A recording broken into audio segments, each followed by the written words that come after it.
Hey students, welcome you all to my channel. बहुत बहुत स्वागत है आप सबका मेरे इस चैनल पे। क्योंकि मैं हिंदी का सीरीज़ बना रहा हूँ तो मैं हिंदी में इस सीरीज़ को कंप्लीट करूँगा और मैं कोशिश करूँगा यही सेम सीरीज़ मैं इंग्लिश में भी बनाऊँ उन बच्चों के लिए जो हिंदी समझ नहीं पाते हैं।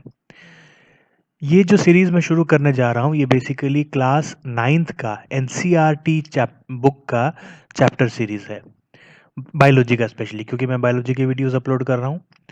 और ये क्लास 9 के जितने भी बच्चे हैं ऑल ओवर इंडिया, अब्रॉड, कहीं भी, जो भी सीबीएसई करिकुलम में है, इवन आईसीएसई करिकुलम में है, उनको काफ़ी हेल्प करेगा।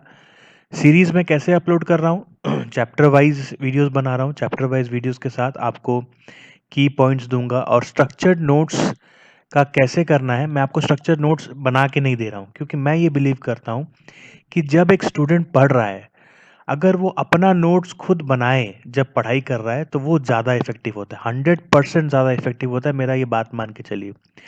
जो आपको बना बनाया नोट्स दे देंगे, अगर आप उसी बना बनाया नोट से पढ़ेंगे, तब आपका वो एफिशिएंसी नहीं आएगा, वो प्रोडक्टिविटी नहीं आएगा। जो बल्कि जब जब आप कंपेयर करेंगे, जब आप खुद का नोट्स बना के पढ़ें, खुद के नोट्स में याद जल्दी होता है, कंसंट्रेशन ज़्यादा आता है। और जब आप रिवाइज कर रहे होते हैं तो आपको बहुत कम टाइम लगता है रिवाइज करने में, क्योंकि आपको पता होता है कि आपने उस नोट्स में क्या क्या लिखा हुआ है। Getting my point? बहुत लॉजिकल पॉइंट है ये। तो मैं आपको ये सजेशन दूंगा कि जब भी आप ये सीरीज शुरू करें, अपने सामने ही मेरा ये वीडियोस खोल लें, वीडियोस चलता रहे। जैसे जैसे आप पढ़ते जा रहे हैं, साइड में एनसीईआरटी बुक को भी रखें। कंपेयर करें कि एनसीईआरटी बुक के कौन से पोर्शंस का मैं वीडियो बना रहा हूँ और कौन से पोर्शन को डिस्कस कर रहा हूँ।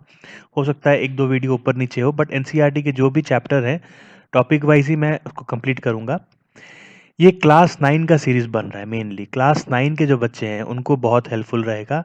क्लास 9 का एग्ज़ाम भी हो सकता है, पैंडेमिक है लेकिन हो सकता है कि टाइम से हो। तो उससे पहले मैं कोशिश करूँगा कि सारे सीरीज़ में जितने भी आपके बायोलॉजी चैप्टर्स हैं, सारे सीरीज़ में कंप्लीट कर सकूँ एनसीईआरटी के। क्वेश्चन एक्सरसाइजेस भी डिस्कस करूँगा।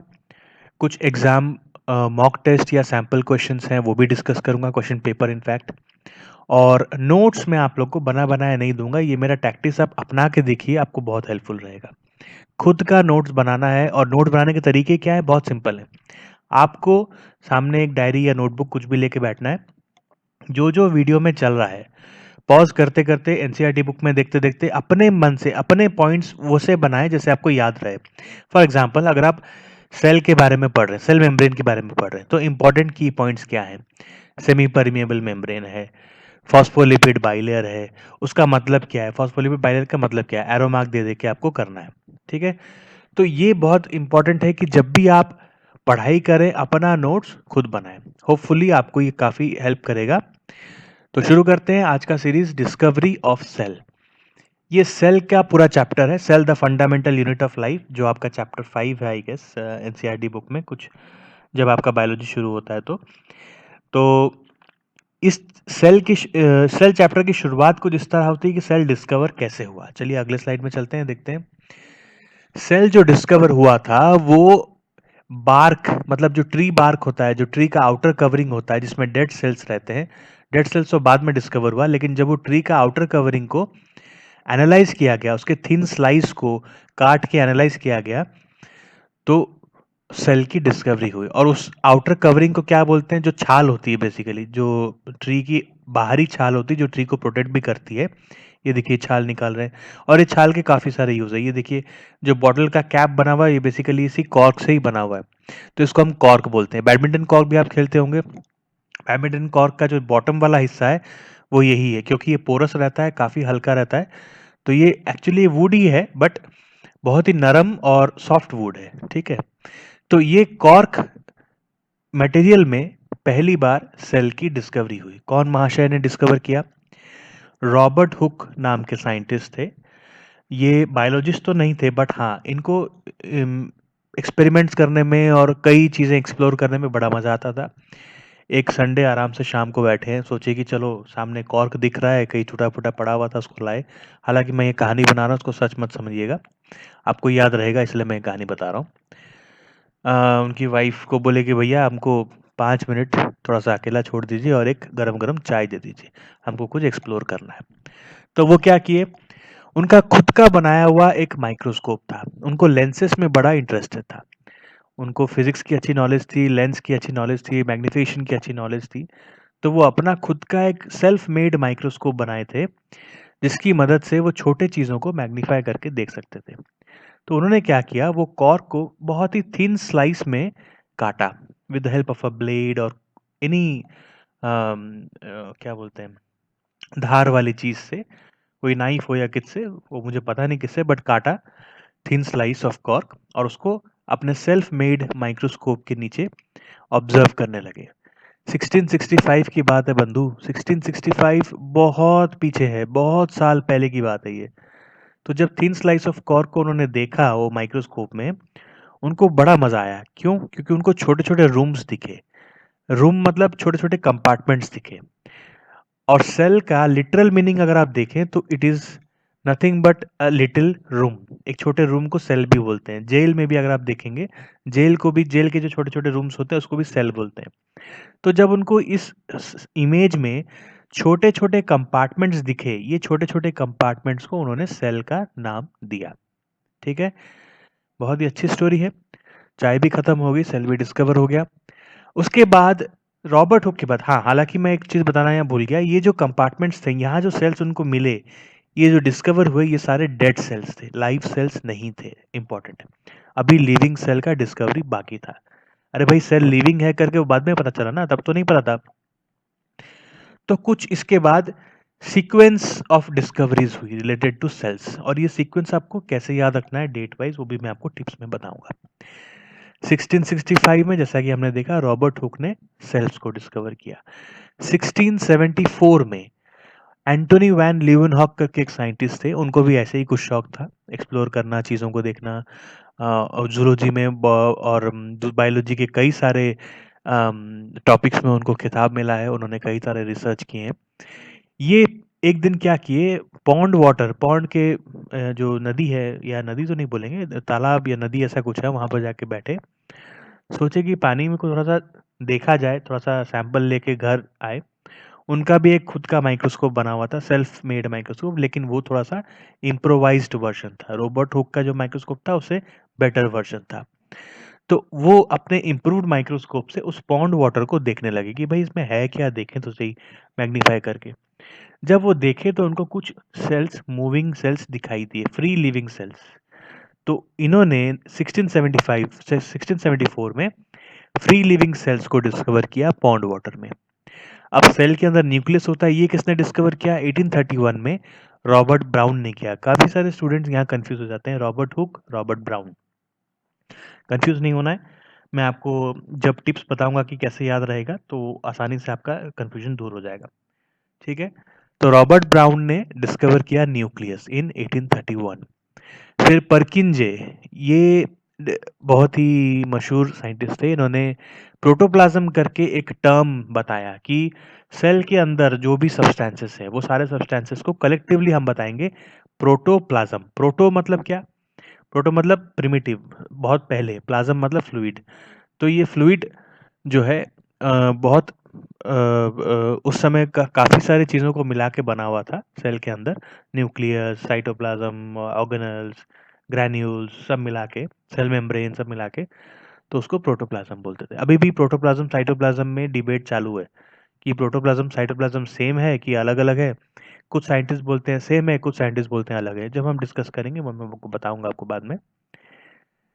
अब ये सारे डिस्कवर होने के बाद जब इवोल्यूशन स्टडी शुरू हुई, इवोल्यूशन से रिलेटेड, तो कुछ चीज़ें सामने आई कि भाई जो सेल है वो ऐसे ही कहीं से नहीं आ जाएगा, वो प्री एग्जिस्टिंग सेल से ही बनेगा। मतलब जहाँ पर एक सेल मौजूद है, वो ही एक नए सेल की अम, नई नई सेल को जन्म दे सकता है। तो ऐसे कुछ फैक्ट सामने आए। उसके बाद स्क्लेडन एंड स्यूवन जो है 1838-39 में सेल थ्योरी प्रपोज्ड किए। सेल थ्योरी में कुछ 3-4 पॉइंट्स हैं जो बहुत इंपॉर्टेंट पॉइंट है, और वो स्टैंडर्ड पॉइंट्स हैं एक सेल के लिए, लिविंग सेल के लिए। ठीक है, 1855 में रुडोल्फ वर्चाउ करके एक साइंटिस्ट थे, इन्होंने इस सेल थ्योरी को एक्सपैंड किया था। जैसे जैसे और रिसर्च आगे बढ़ने लगी तो इस सेल थ्योरी को उन्होंने एक्सपैंड किया था। अब ये याद कैसे रहेगा सीरीज में? हालांकि डेट्स तो थोड़ा सा आपको याद रखना पड़ेगा, बट किसके बाद कौन सी डिस्कवरी हुई ये याद रखने के लिए बहुत ही आसान सा एक सेंटेंस आपको बता रहा हूँ।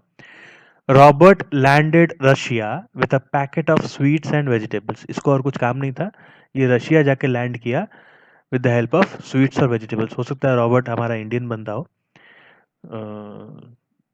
तो फिल्मों में भी काफ़ी सारे रॉबर्ट्स रहते हैं, तो वहीं से याद आ गया मुझे। हालांकि ठीक है, ये रशिया गया होगा अपने फ्रेंड्स के पास, तो स्वीट्स एंड वेजिटेबल्स लेके गया होगा। हो सकता है I am sounding little weird, कुछ अजीब सा ही सेंटेंस है, ठीक है। आप अपना सेंटेंस भी बना सकते हैं जो आपको ईजी लगे। ये मेरा बनाया हुआ सेंटेंस है, बैठे बैठे स्वीट्स आ गया दिमाग में, वेजिटेबल्स आ गया, तो मैंने बना दिया। हालांकि मेरा ये पॉइंट क्या था, जो ये वर्ड्स हैं इनका पहला लेटर जो है वो साइंटिस्ट के नाम का लेटर है। आर से सबसे पहला रॉबर्ट हुक था, फिर एल से ल्यूवेनहॉक, एंटन वैन ल्यूवेनहॉक, फिर जो सेकंड आर है ये रॉबर्ट ब्राउन है। तो ये जो सेकंड आर है, ये सीरीज में आपको याद रहेगा कि भाई पहले तो सेल डिस्कवर हुआ था, उसके बाद न्यूक्लियस डिस्कवर हुआ था। तो जो पहला आर है वो रॉबर्ट हुक है, सेकंड आर रॉबर्ट ब्राउन है। ऐसे अगर आप सीरीज में याद रखेंगे, याद आसानी से हो सकता है। पैकेट का P Purkinje, S S for Schleiden Q1, sweets की स्पेलिंग में मैंने डबल एस डाला है। वी फॉर वेजिटेबल्स, ठीक है। अच्छा, यहाँ पर एक और चीज़ आपको ध्यान रखने लायक है, Leeuwenhoek, L for Leeuwenhoek, L for living cell. ये भी आसान है याद रखना कि ल्यूवेनहॉक ने भाई लिविंग सेल डिस्कवर किया था। तो किसके बाद कौन डिस्कवर किया था और क्या क्या डिस्कवर किया था, ये भी आप याद रख सकते हैं। रॉबर्ट ब्राउन, न्यूक्लियस, इनका कोई ये नहीं है, कनेक्शन नहीं है, लेकिन आपको सीरीज याद रहेगी। परकिंजे, P for परकिंजे, P for protoplasm, ये याद रहेगा आपको। तो प्रोटोप्लाज्म का क्वेश्चन कहीं भी आया, हु डिस्कवर्ड प्रोटोप्लाज्म या who coined the term protoplasm, it was Purkinje. Schleiden and Schwann, cell theory, दो बंदे हैं सेल थ्योरी ने डिस्कवर किया था। Virchow expanded the cell theory. तो ये आपका सी। नेक्स्ट आता है, what are living organisms made up of. Living organisms किससे बने हुए हैं? ऑब्वियसली सेल से बने हुए हैं, ये हमने जाना है, लेकिन कैसे जाना है वो हम देखेंगे। एनसीईआरटी बुक में एक ऑनियन पील एक्टिविटी भी दिया हुआ है, वो एक्टिविटी हम करके देखते हैं पहले। तो हमें ऑनियन पील एक्टिविटी के लिए क्या क्या चाहिए? ऑनियन चाहिए, प्याज चाहिए, फोर्सेप्स चाहिए, वॉच ग्लास, ये एक तरह का कॉन्केव ग्लास होता है जिसमें हम कुछ वाटर या सॉल्यूशन रख के अपने सैंपल को रख सकते हैं। आयोडीन सॉल्यूशन है, या कोई दूसरा भी कलरिंग सॉल्यूशन आप ले सकते हैं, सैफ्रानिन, जो आपके सैंपल को कलर करे, स्टेन करे। एक ग्लास स्लाइड चाहिए, उसके ऊपर एक कवर स्लिप चाहिए। ग्लास स्लाइड और कवर स्लिप, ग्लास स्लाइड होता है बेसिकली आपका सैंपल रखने का बेस, उसके ऊपर कवर स्लिप इसलिए डाला जाता है ताकि वो सैंपल एक जगह टिका रहे और उसके ऊपर कोई भी तरह की इम्प्योरिटीज ना पड़ जाए। तो कवर स्लिप उसको कवर करके रखता है। बहुत ही पतला फाइन स्लिप होता है, ग्लास से बना हुआ। इसके बीच में सॉल्यूशन में आपका सैंपल रहता है।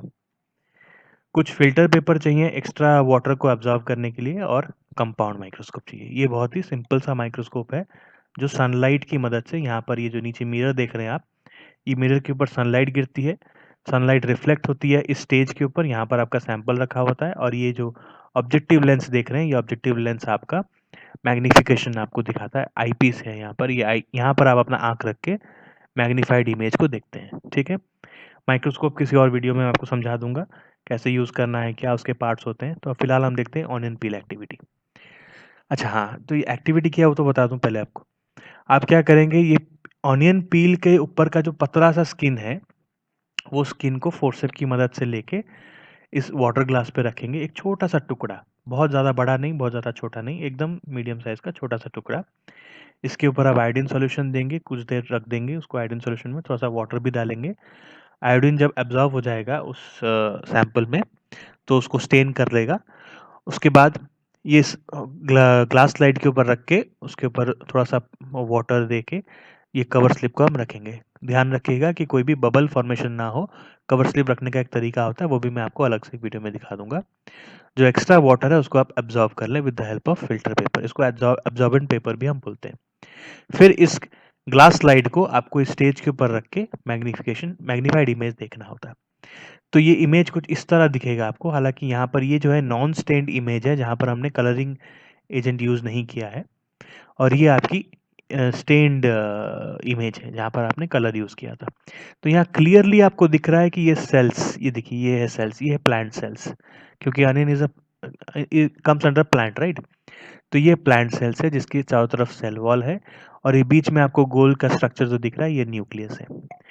अब एक क्वेश्चन आता है कि क्या अगर हम डिफरेंट साइज ऑफ अनियन लेंगे, क्या हमें उसी साइज के सेल्स भी दिखेंगे? फॉर एग्जांपल छोटा अनियन छोटे सेल्स, बड़ा अनियन बड़े सेल्स? नहीं, ऐसा नहीं है। सेल्स आपके मोर और लेस सेम साइज के ही होंगे।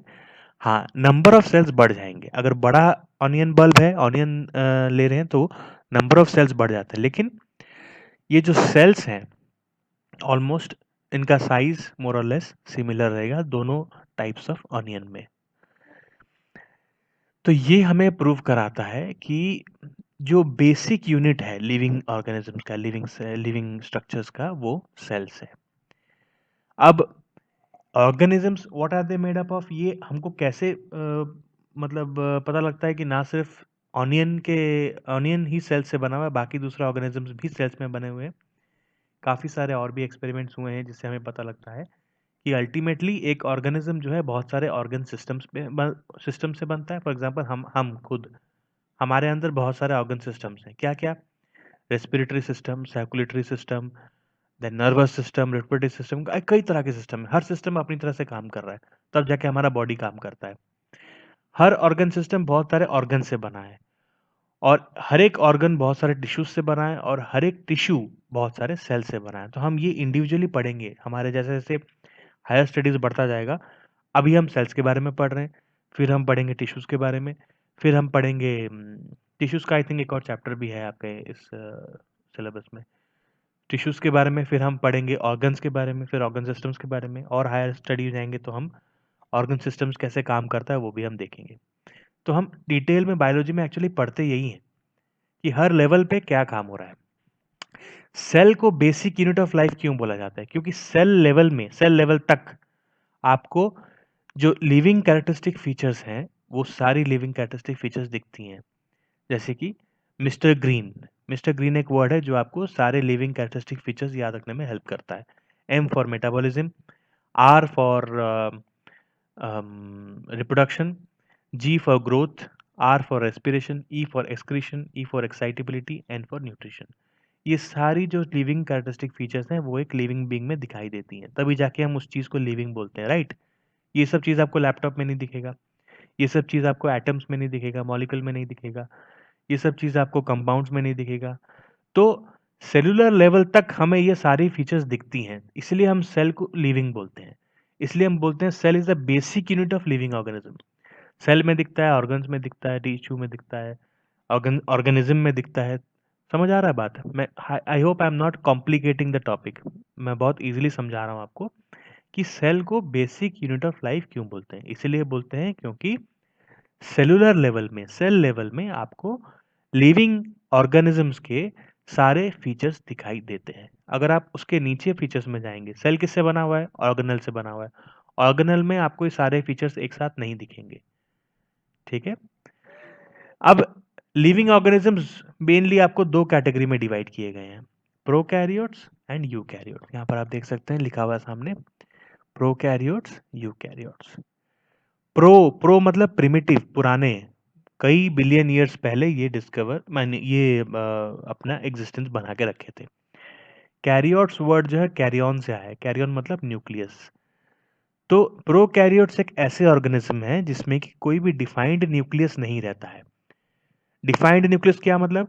न्यूक्लियस जो मेन ऑर्गेनल है एक सेल का, प्रोकैरियोट्स में प्रॉपरली डिफाइंड होकर नहीं रहता, प्रॉपर स्ट्रक्चर में नहीं रहता, कोई न्यूक्लियर मेम्ब्रेन नहीं है उसका, कोई न्यूक्लियर पोर्स नहीं है। तो there is no defined nucleus in prokaryotes, ठीक है? और भी कई सारे डिफरेंस है, जब हम डिफरेंस को पढ़ेंगे तो समझ जाएंगे। दूसरे तरह के लिविंग ऑर्गेनिजम्स हैं जो यूकैरियोट्स के फॉर्म में दिखाई देते हैं। यू मतलब ट्रू, एंड कैरियोट्स वर्ड जो आया है वो कैरियन वर्ड से आया है, कैरियर मतलब न्यूक्लियस। तो इन लोग के सेल्स में, यूकैरियोटिक सेल्स में आपको ट्रू न्यूक्लियस देखने को मिलेगा। ट्रू न्यूक्लियस मतलब क्या? डिफाइंड न्यूक्लियस मतलब प्रॉपर न्यूक्लियर मेम्ब्रेन रहेगा, न्यूक्लियर पोर्स रहेंगे, उसके अंदर आपका जेनेटिक मटेरियल प्रेजेंट रहेगा, न्यूक्लियोलस रहेगा। तो ये सारे फीचर्स आपको डिस्टिंक्टली दिखेंगे, एकदम एक्सक्लूसिवली दिखेंगे। ऑलराइट, तो ये हो गई बात की what are living organisms made up of. अब जैसे कि मैंने आपको बताया cell is the basic unit of life, ये क्यों बताते हैं, इससे पहले कि मैं आपको ये पिक्चर दिखा देता तो आपको क्लियरली समझ आता। फॉर एग्जाम्पल ये ऑर्गेनिज्म है, इसके अंदर हम सारे लिविंग फीचर्स देख पाते हैं। मिस्टर ग्रीन जो भी है सारे फीचर्स हम देख पाते हैं। जैसे जैसे हम इसके सेलुलर लेवल तक पहुंचेंगे, ये जो ऑर्गेनिज्म है प्यारा सा चूहा, it is made up of many organ systems. यहाँ पर एक डाइजेस्टिव सिस्टम दिखाया आपको, रेस्पिरेटरी सिस्टम है, रिप्रोडक्टिव सिस्टम है, एक्सक्रीटरी सिस्टम है, सर्कुलेटरी सिस्टम है, सारे सिस्टम बने हुए हैं। ठीक है, अब अगर हम एक ऑर्गन सिस्टम को लें तो ये काफ़ी सारा ऑर्गन से बना हुआ है। उसमें से अगर हम एक ऑर्गन को लें तो काफ़ी सारे टिश्यूज से बना है, और एक टिश्यू को हम देखें अगर तो काफ़ी सारे सिमिलर ग्रुप ऑफ सेल्स से बनता है। याद रखें, टिश्यू में सिमिलर ग्रुप ऑफ सेल्स होते हैं, अलग अलग सेल्स एक टिश्यू नहीं बनाता, बल्कि सिमिलर ग्रुप ऑफ सेल्स एक पर्टिकुलर टिश्यू बनाता है। All the cells will be having a common function. तो जब हम ये सेलुलर लेवल तक आते हैं, हमें ये इस लेवल तक हमें सारी लिविंग कैरेक्टरिस्टिक फीचर दिखती है, इसलिए हम बोलते हैं इसको cell is the basic unit of life. Cell को आप एक फैक्ट्री के साथ भी कंपेयर कर सकते हैं। मैं आपको यहाँ एक एनालॉजी दिखाता हूँ, इससे पहले कि हम ऑर्गेनल शुरू करें। ये देखिए, ये जो सेल है ये एक फैक्ट्री के साथ कंपेयर किया गया है। न्यूक्लियस जो होता है वो बेसिकली उस फैक्ट्री का हेड ऑफिस होता है, जो उस फैक्ट्री में हो रहे सारे फंक्शंस को कंट्रोल करता है।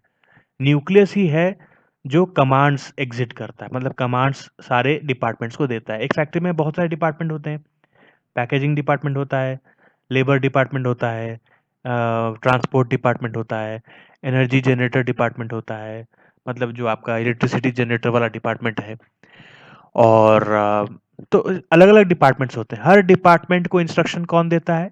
ये न्यूक्लियस में बैठा बॉस। ये बॉस कौन है? DNA, the genetic material. ठीक है, तो न्यूक्लियस कंपेयर हो गया as compare to the head office of the factory. अब इस फैक्ट्री में क्या हो रहा है? कुछ रॉ मटेरियल्स बाहर से अंदर आएंगे, वो रॉ मटेरियल्स को सेल यूटिलाइज करेगा। ठीक है, तो एक मैन्युफैक्चरिंग प्लांट है। मैन्युफैक्चरिंग प्लांट में रॉ मटेरियल्स यूज होता है। यहाँ पर रॉ मटेरियल्स क्या है यूज हो रहा है? यहाँ पर कुछ अमाइनो एसिड्स, कुछ आयंस यूज हो रहे हैं टू प्रोड्यूस प्रोटीन्स। तो राइबोसोम में प्रोटीन प्रोडक्शन होता है। तो राइबोसोम क्या है? एक मैन्युफैक्चरिंग यूनिट है जहाँ पर प्रोटीन प्रोड्यूस होता है। ठीक है, ऐसे अलग अलग मैन्युफैक्चरिंग यूनिट्स हैं सेल्स में। एनर्जी जनरेटर कौन है? ये पूरे फंक्शन, यहाँ पर पूरे फैक्ट्री में जो फंक्शन हो रहा है उसको इलेक्ट्रिसिटी कौन प्रोवाइड करता है, एनर्जी कौन प्रोवाइड कर रहा है? ये माइटोकॉन्ड्रिया। तो ये एक एनर्जी जनरेटर है। हमारे सेल का जो माइटोकॉन्ड्रिया है वो एनर्जी जनरेटर है। ठीक है, पैकेजिंग यूनिट कौन है? पैकेजिंग प्लांट, ये है गोल्जी एपरेटस और एंडोप्लाज्मिक रेटिकुलम। इनका काम है जो भी फाइनल प्रोडक्ट निकलेगा उसको पैकेज करना, पैकेज करके जहां जहां जरूरत है वहां पर एक्सपोर्ट कराना। ठीक है, कुछ और भी लेबर होते हैं, मतलब कुछ और फैक्ट्री के डिपार्टमेंट होते हैं जहाँ रिपेयर डिपार्टमेंट जिसको हम बोलते हैं। कहीं कुछ गड़बड़ हो गया, या क्वालिटी चेक वाला डिपार्टमेंट होता है। तो जो रिपेयर डिपार्टमेंट होता है, कहीं कुछ गड़बड़ हो गया, टूट गया, उसको ठीक करना है वापस, वो कौन करता है? वो करता है लाइसोसोम। लाइसोसोम का काम है फैक्ट्री से फैक्ट्री में जो बेकार प्रोडक्ट है, या तो उसको खत्म करके बाहर फेंको कचरा को, या जो रिपेयर होने वाला बात है उसको रिपेयर करके ठीक करो। ठीक है, एक फैक्ट्री किससे बनता है? एक फैक्ट्री की बिल्डिंग किससे बनती है? बेसिकली पिलर से बनती है, कंक्रीट पिलर्स होते हैं। तो वो जो फैक्ट्री के कंक्रीट पिलर्स हैं, जो पूरी बिल्डिंग का स्ट्रक्चर बना हुआ है, वो है एंडोस्केलेटन ऑफ सेल। जो सेल को पूरा स्ट्रक्चर दिया हुआ है उसके साइटोस्केलेटन हम उसको बोलते हैं। सेल के साइटोस्केलेटन बोलते हैं उसको। ठीक है, तो एक सेल को भी आप फैक्ट्री के साथ कंपेयर कर सकते हैं। ऑलराइट, काफ़ी इंटरेस्टिंग सा एनालॉजी है। आप एक सेल को स्कूल के साथ भी कंपेयर कर सकते हैं। स्कूल में भी बहुत सारे डिपार्टमेंट रहते हैं, मैं ऐसे कई सारे एनालॉजी देखा हूँ। तो अलग अलग डिपार्टमेंट्स का वो फंक्शन जो है वो कई ऑर्गेनल्स, सेल के ऑर्गेनल्स के साथ मैच करता है। ओके दोस्तों, अगर आपको मेरा ये वीडियो पसंद आया तो ज़रूर सब्सक्राइब करें मेरे चैनल पे, लाइक करें, कमेंट करना बिल्कुल मत भूलिए। आपके विचार कैसे हैं, आपके मन में क्या आ रहा है, आपने जो इस वीडियो को देख के नोट्स बनाया वो नोट्स कैसे हैं, नोट्स का फोटो उठा के कमेंट में शेयर कर सकते हैं आप, एंड अपने फ्रेंड्स के साथ शेयर कर सकते हैं। अगर आपको ये अच्छा लगा तो आपके फ्रेंड को भी बेनिफिट करें। मेरा ये मानना है कि बहुत ही सिंपल वीडियो बनाता हूँ। अगर आपको लगता है कि मैं कहीं कोई भी चीज़ को कॉम्प्लिकेट कर रहा हूँ, या बहुत ज़्यादा एक्सटेंड कर रहा हूँ, बहुत ज़्यादा समझा रहा हूँ, तो मुझे फीडबैक दें, ताकि मैं जैसा आप लोग वीडियो चाहते हैं वैसा ही मैं वीडियो आप लोग के लिए बना के प्रस्तुत कर सकूँ। कमेंट करना बिल्कुल मत भूलिएगा ये वीडियो कैसा लगा, और इस वीडियो को ज़्यादा से ज़्यादा शेयर करें, फ्रेंड्स के साथ बैठ के वीडियो देखें। मैं बार बार ये रिपीट कर रहा हूँ क्योंकि इससे नॉलेज बढ़ेगी। कमेगी कुछ नहीं, जितना आप शेयर करेंगे